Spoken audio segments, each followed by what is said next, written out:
राम राम। कहते जितना भगवान ने आपको दिया अगर उसी में प्रसन्न रहेंगे तो ठीक है,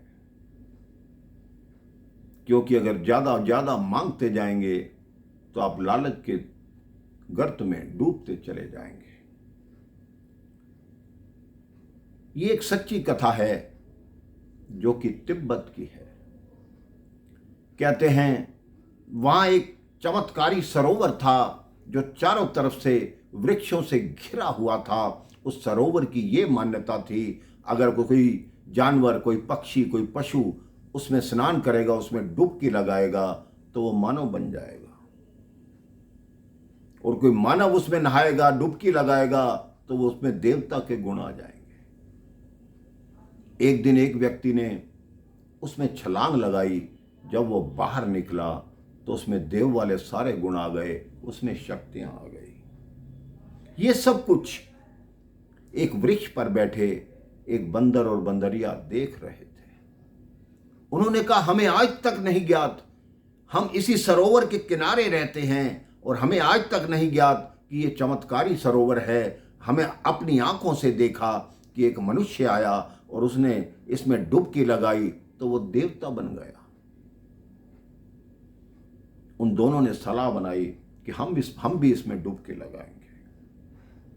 उन दोनों ने हाथ पकड़कर उसमें डुबकी लगाई तो जब वो बाहर निकले तो चमत्कार हो गया मेरे भाई बहन। जो वो बंदरिया थी एक सुंदर लड़की के रूप में परिवर्तित हो गई, और जो बंदर था एक सुंदर युवक के रूप में प्रकट हुआ।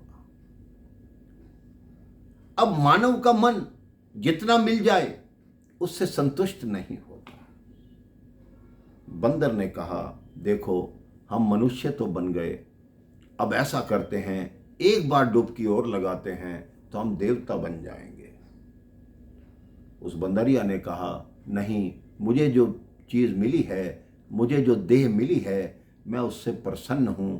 आप भी ऐसा करो, मत जाओ, अधिक लालच मत करो, किसी काम की अति मत करो। बंदर उसकी बात नहीं माना, उसने उसमें छलांग लगा दी। जब छलांग लगाई बाहर निकला तो पुनः बंदर था। अब हुआ क्या, उस देश का राजा वहां घूमता हुआ आया। उसने वो सुंदर लड़की देखी, उसे अपनी रानी बना लिया। उसका विवाह एक राजा के साथ हो गया। अब वो राजा की रानी बनकर महलों में रहने लगी। एक मदारी आया, उस बंदर को पकड़ कर ले गया और राजा के दरबार में जाकर उसको नचाने का प्रयास करने लगा।